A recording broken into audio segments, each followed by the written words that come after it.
right, Don Terry. Hey, Sam, how you doing? How you doing? Good. We're ready for the show. Are you ready? I'm ready, but are you ready? Yeah. You sure you're ready? Yeah. We just need. But are you ready for this new dance that I got for you? Now you know I don't. I know you're not the best dancer in the world, but guess what? That's okay, because you're going to learn this. It's very easy. I promise you it's easy. All right. It's called the social distance dance. Okay. You ready? Yeah. Now we're going to start off with our right. All Ready? right. Here we go. To the right, to the right, to the right. Hey, don't move, What? don't move. Stay over there. Stay, just pick your foot up. Oh. Pick your foot up. Gotcha. To the right, okay? There you go. Yeah. There you go. Social distance, hey. Social distance, hey. Social distance, hey. Social distance. To the left, hey. You can move. Okay, Yeah. good. You can move. Okay. You can move to Keep the going right. to the left. Oh, to the right. To the Can I right. go back to the right now? Yeah. That's too far. That's too far. Social Oh, distance. okay, yeah, Hey. yeah. Social distance. We gotta stay 6 feet apart. That's the way you do the social distance. Hey. The social distance. Hey. Now back it up. Hey. Back it up. Hey. To the front. Hey. To the front. Hey. Now spin. And spin.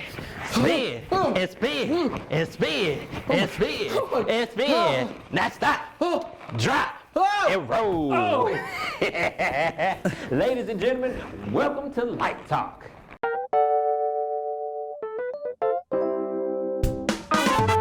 It's time to have some fun. Oh, Light Talk with Sam Beman. We got skits and interviews.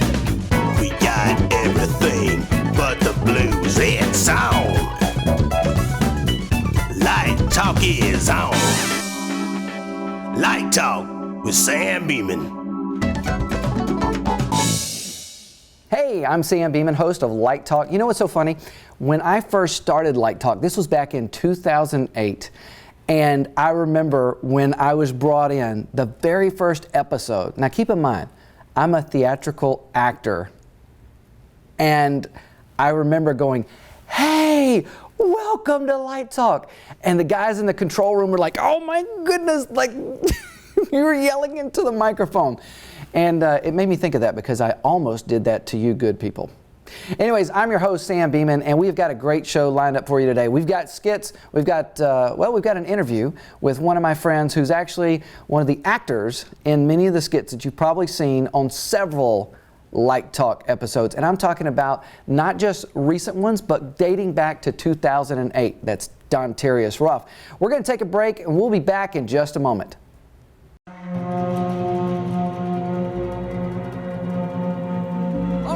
Today on Shopping Cart Hunter, we've got a real beaut here. Follow me. I haven't seen one of these in a long time, especially out here on the side of the road. Oh, come here, mate. Look at this. Can you zoom across the road there? Look, there she is. Oh, that's a beaut right there. I can't believe it. It's like a Walmart blue. The Walmart blue. Those are endangered species, especially here on the side of the road. I'm gonna try and make a break for it. I need to save her. Wait, it's probably not a good idea. I could get hit by one of these cars, and that would be bad. Well, that's all the time that we have on Shopping Cart Hunters. Remember, always put your shopping cart back where it belongs, not on the side of the road like that guy. Sorry, mate. Bye-bye. And we're back with my guest today, Don Terrius Ruff. Don Terrius, I felt like that I wanted to give you like your resume and your credits, but you know, we could do that. We could. I'm very humble. You don't have to do that. All right. Don Terrius and I, we started together many years ago. Yes, back at the Springer Opera House. Springer Opera House, that's right. Didn't really know each other then, but my very first production was The Wizard of Oz. And at the time, I was 9, 10 maybe. And of course, all the kids were munchkins, and I had hair. Well, you were like 9 at the time. Yeah, and I would hope I would have hair. Because I think I was 19. Yeah. So that was my first show as well. Didn't even know that. Yes. Didn't know that. what was funny was when we were actually talking about, so when was your first show? And you said Wizard of Oz. And I was like, what a coincidence. So was mine. Right.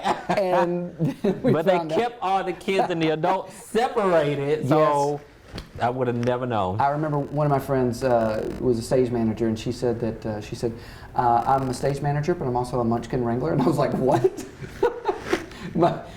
Oh my goodness, it was a lot of us. It really was. It was a lot of us. Yeah, and were there any fighting? Was there any fighting or anything? Not that I remember. There was no fighting, but there was a time where somebody threw up on the stage. Oh goodness! one of us threw up on the stage. See, I remember that there was a story at that time that the director conveyed to the rest of the cast. He said, I had a dream last night that there were munchkins fighting on stage, and I let them go. And you know what? I didn't feel bad. And everybody was great after that. Well, you know what? It was a lot of us, so I'm pretty sure he wouldn't have mind to let somebody go. It was a lot. That show, it's still one of my all-time favorites. I mean, it was the first show. I mean, And that was the very first time I had even auditioned for anything, and I do mean anything. Yeah. It was 250 kids. Yeah. That I think I auditioned. was like number 250. It was 250 of us, and we had to sing and dance. Yeah. Oh yeah, I was terrified. Yeah, Absolutely. I knew the song, knew it perfect. The dance, and I was like, I don't know. Now I don't know if you were like me. I tried to get as far back, because they set everybody up on rows, and they're like, yes. And so I was like, I'm gonna get to the very back. So I got to the back, and they're like, okay, we're gonna switch rows. Everybody from the back go to the front. Everybody from the front goes. Yeah. I remember I was in the front. I don't know how. I'm always in the front, but I was in the front. And we did the dance routine. Well, we sung first. Then we had to come back and do the dance routine. And then it was like, okay, everybody was in the front, go to the back, and everybody in the back, go to the front. So I was like, oh, great. So if I mess up, you wouldn't see it. You know, you won't pay no attention. Didn't think anything of it. Then when you get up there to the front, you're like right, dead in the head, like, I don't know if I know these like, steps. wait a minute. Like, I'm dead front. Like, I'm so front. Like, they're sitting right here, and I'm like, okay, if I mess up, this is it. This is it. and you and I have done so many shows over the years, and we'll have to get to that in just a moment. I tell you what, why don't we take a break real quick? So we're gonna cut for a let's do something fun. So let's cut to a special video, and we'll be back in just a moment. Awesome. Hey Sam, there were so many wonderful scenes that we did at Light Talk, but if I had to choose just one memorable scene, it would have to be the storm scene. I remember Harrison and we were standing there running through our scene, waiting for Dontarius to enter, and every single time it was at a different point. And every time he would enter, it would startle me and it would scare me. And I had to really focus on keeping a straight face and keeping the scene. He was so hilarious. I ain't too concerned in the least. Prepare! Is that man okay? Yeah, that's Joe. Sir, are you upset about the storm that's about to head this way? Storm? Yes. I ain't upset about no storm, because I know the one who calms the storm. Oh, okay. Well, what if the storm was to blow your house down? Little lady, I ain't afraid of the big bad wolf. Let him huff and puff and try to blow my house down, for my house is built on the rock, and I stand on the rock, and my rock is my fortress, my strong tower. Can I get a witness? Amen! Sir, what is your name? My name Yes. is Joseph Alexander Preacher II, but you could call me Joe Preacher too. And we're back. Now, Dontarius, we were just talking about some of the shows that we've done together in the theater, but I noticed, I want to go off on just a side note here, because I saw something on Facebook the other day where you posted some meme, something about being single, because you are single. I am very single. Yeah, okay. All right, and what was the meme? Or was it a game? It was a game. Okay. And the game pretty much was like, why are you single? So I clicked on it, And I was like, well, let me see what answer I'm gonna get. So the reason why I'm single to the game is because I'm ugly. So I was like, well, there it is. there it is. Okay, well, you're not ugly, but I'm sure you've probably asked yourself those questions too, like, why am I still single? That is so true. So I think that what we need to do is we need to go to my friend Rick Sodabeer. Hey, Rick, how are you? I am great, Sam. How are you guys doing today? Good. Now, Rick, you are a relationship coach. I am. So now, here, let me just let you see Don Terrius real quick. All right, so this is Don Terrius right here. Hey, Dontarius. How you doing? All right, and so what do you think? What do you think about Don Terrius? I mean, is that a factor? Like, I mean, that's obviously a game and a joke there. I'm too ugly. It's. Yeah, I don't think he's too ugly. Not at all. I think he's probably very picky about the woman he wants in his life, and that's a good thing. You know, that's a really good thing, because what I found is that the pickier you are up front, and the more hurdles you can get out of the way up front, the better the relationship will be on the back end, where you know, when you get into a marriage, you have a lot less things to work on. That's good. Okay. Now, Rick, I know that you probably have a laundry list of people. I mean, you know, of situations, scenarios where people say to you, "I want to be in a relationship, but there's this," and I'm sure there's like I would say a top 10, but there's probably a top 100. What are some of the reasons that people don't allow themselves to get into a relationship? Well, it's interesting you asked that question, because I just did a Facebook Live on that very thing. And a lot of it has to do with the baggage that we carry with us. We've been burned, or we've had bad situations. We've had we've all probably had a little bit of crazy in our life. He's laughing. He's laughing with you. Well, you know, it's just a reality. You know, it's the woman you turn down. In Dontarius's case, it says, "Wow, you don't know what you're missing. You don't know what you're giving up." That is so true. That is so true. You know, right? And you know, and I hear the same thing from women, because you know, they say, "No, this just isn't the right relationship for me." And the guy goes off on him and says, you know, calls him a tramp and everything else. And, you know, it's crazy because of the baggage we carry with us. And we want to unload some of that baggage before we try to get into another relationship. Okay. Okay. So, Dontarius, what you need to be doing is looking for the woman that has already unloaded a lot of that baggage.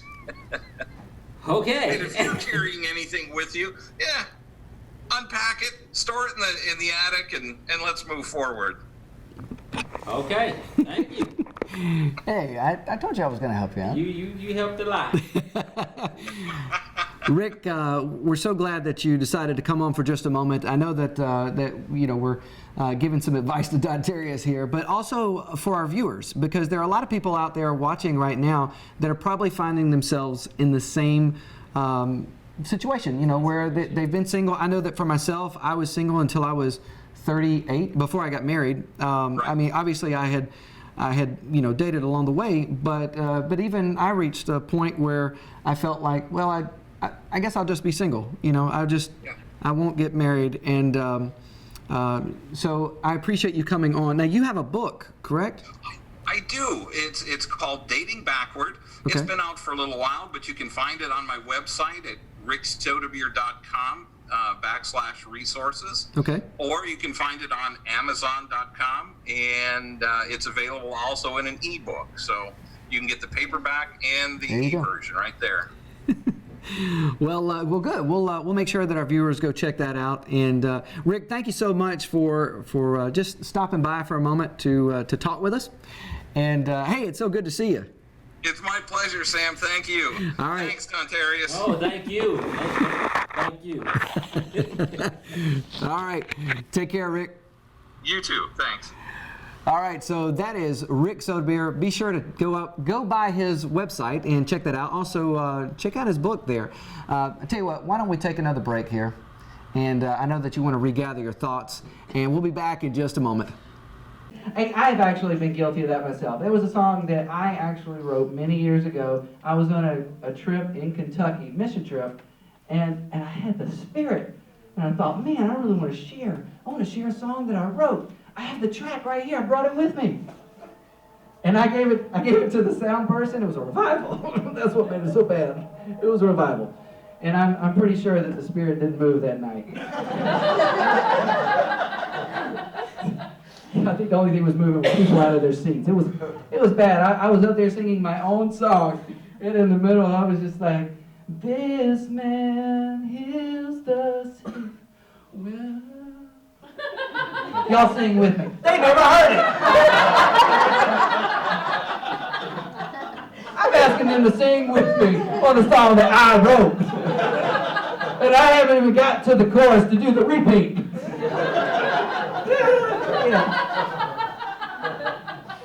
We're back. Sorry, I was still thinking about the Rick there. That was.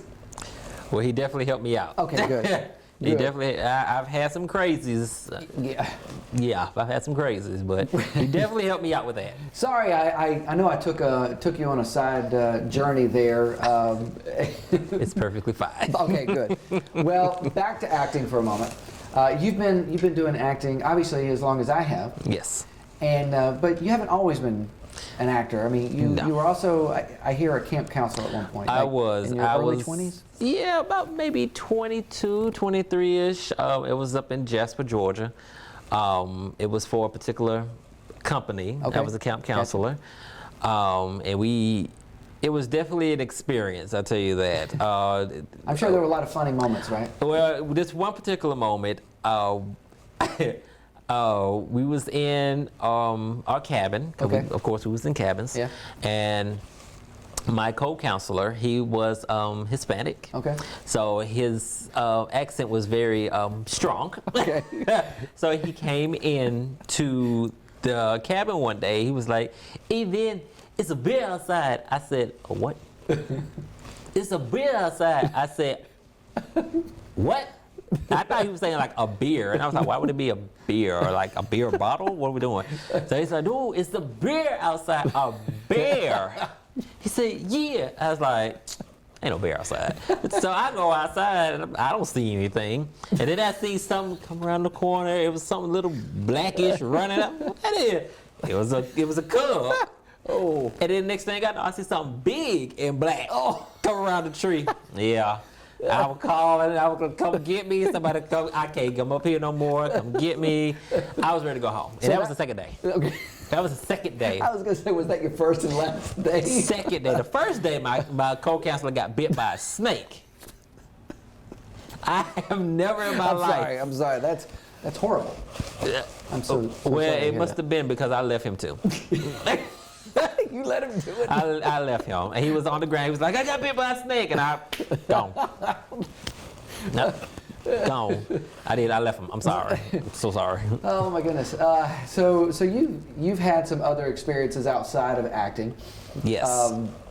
Of course, now, from what I understand, you're also DJing. Yes. So actor, counselor, now DJ. I am at a many different trades. Yeah, That's what they yeah. call it. Yes, I do DJ. My name is DJ Ruff. You can find me up under Branch Out Entertainment and Kenny Lewis Productions. Just ask for DJ Ruff because my last name is Ruff. Go figure. And that's fun. I really didn't think I was going to be good at it, but Well, you came with me. For those of you who don't know, I'm also a DJ, DJ Smooth B. So that's my That's other his name. alias.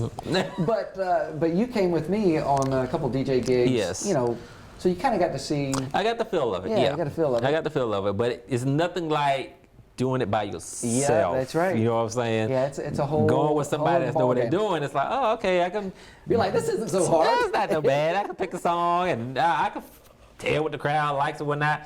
I'm now by myself. I'm like, Wait, hold up.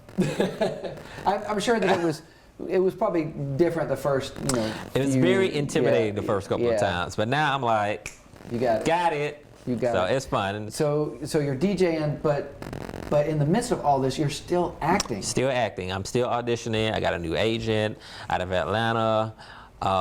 It's just been fun. And of course, not only am I a DJ, I am a technician. I'm a host. I'm a caregiver because I help with my dad. Okay. Which is very important. Yes. That is very, very important. For those of you watching out there, what you're hearing right now is a good friend of mine who is an entertainer, and you've been in some of the biggest movies and TV shows. I mean, it's been walk on or it's an extra, a featured extra, a stand-in. I mean, you've done all kind of things. Yes. My favorite was the Taken, the Taken movie. I love So let me explain something to you all. So I did background on the Taken 3. Yeah, Taken 3. I was so excited for you. It's. And I told him that I was doing Taken 3.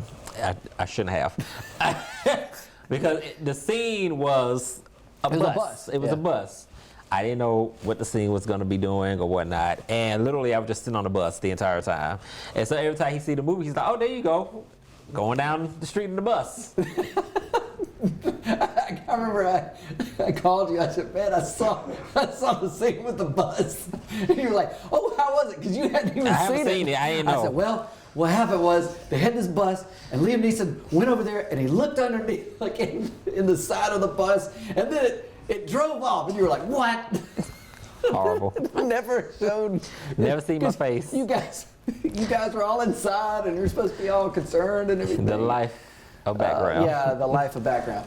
But with all of this that you've done, what I noticed there was you said you're a caregiver, and so you're taking care of your dad. Mm-hmm. That's important. So it doesn't matter where you are in life. It doesn't matter what position that you get to. There are still things that we have to do, and to love our family. To make sure it's humbling ourselves to make sure that someone else is taken care of. Yeah. And that's very important. And my dad, he's still able to do for himself, but there are some days where he gets a little weak, or he's just tired. He doesn't want to do anything, and that's fine. You know what I'm saying? Because your health is important to not only to me, but to my mom, family, friends. That's what it's about. So I have no problem with. Because I'm also the maintenance man too. Yeah. Let's That's not right. get it twisted. I'm doing the yard work. I'm fixing things. I have learned how to fix the doggone sinks and the faucets, and I've learned how to do all of that. Weed eat, trim the hedges. I need to get paid for that. What's so good about it though is that all of that. Number one, it shows that you love your family. And for you kids out there watching, it doesn't matter how old you are. If you're running around the house, you're 7, you're 17, or you're 40. It doesn't matter. Right. To honor your father and mother, and those just what you're doing there within the home, that also helps you for when you're on set. Yes. Because the way that you're looking after your family, you also look out for fellow actors. Yes. And to, when someone tells you what to do on set, you do it. Yes. You do it. And you're there, there's some things that you can't do while you're on set. They tell you don't pick up those props. Right. Don't if it's not your prop. Just like the theater. Yeah. If it's not yours, don't touch. Don't touch. It's not yours. Please be on time. If the saying is, if you're early, you're on time. If you're on time, you're late. If you're late, you're fired. You're fired. So go by that rule. Well, I think we probably need to wrap this up here. I hate to because, man, it's going so well. It's always fun coming to Light Talk. Yes, it is.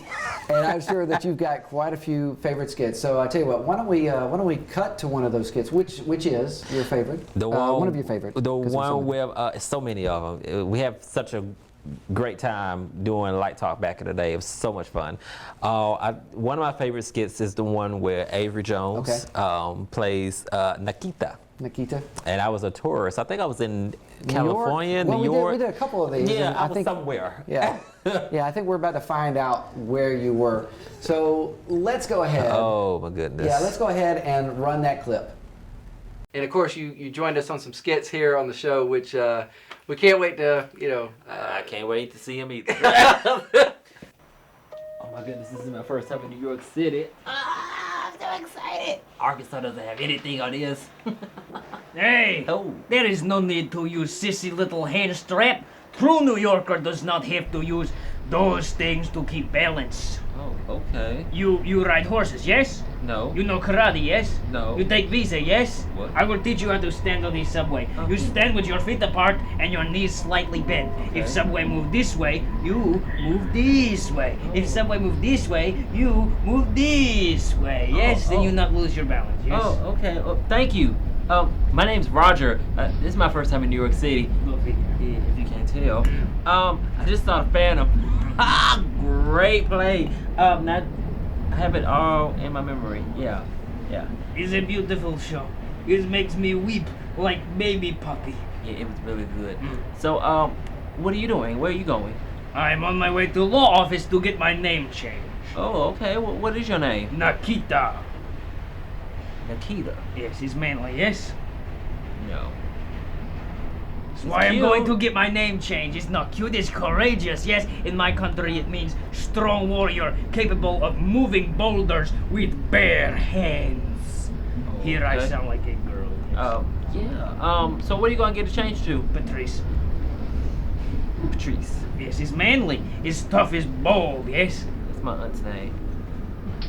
You think his girl name also? Well, she's manlish, so I guess it's fine. What name would you suggest I take to be manly and bold and strike fear into hearts of everyone? How about Patrick?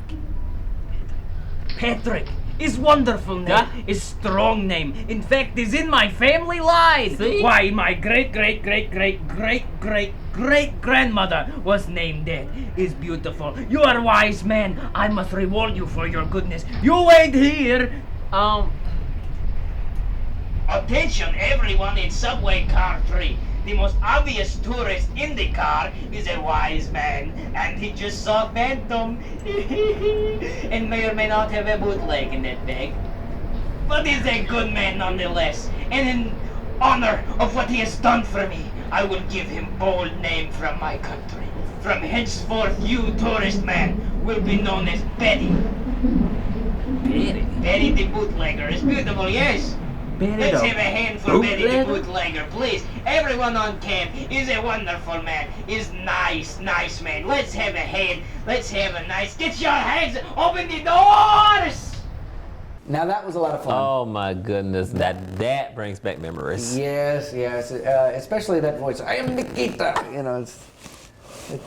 Oh my goodness. Did you find it hard, like, not to laugh? There was plenty of times where I was trying not to laugh. Trust me. I was pleasantly surprised that you were able to wear I think it was my shirt. And you saw how big I looked in that shirt. Well, Dr. Harris, thank you so much for coming on the show today. Thank you so much for watching Light Talk. And hey, I just want to remind you that whatever you're going through right now, it's going to be okay. I was listening to the Cars soundtrack. I don't know if you remember I love Cars. Yeah, yes. Cars. Yeah. So I was listening to the soundtrack, and one of the songs really resonated with me today. And it was talking about that there's always going to be sun on the other side of the clouds. Like, basically, the sun is always going to shine, no matter what you're going through. Right now, it probably seems like that the clouds are blocking the sun. Because if you've ever looked up into the sky on a cloudy day, you're like, oh man, like I just want to be in the sun right now. I want to see a beautiful blue sky. And maybe that's you right now. Maybe you're going through something that has, it's a cloudy moment for you. You can't see, no matter what the situation is. It's like all of those situations are like the clouds, and they're blocking the sun. But hang on, it's going to be okay. The clouds will move on. Whatever you're going through right now, it will pass. It will get better. and you will see the sun again. I've been your host, Sam Beman. Thank you so much for watching Light Talk. Take care, and God bless.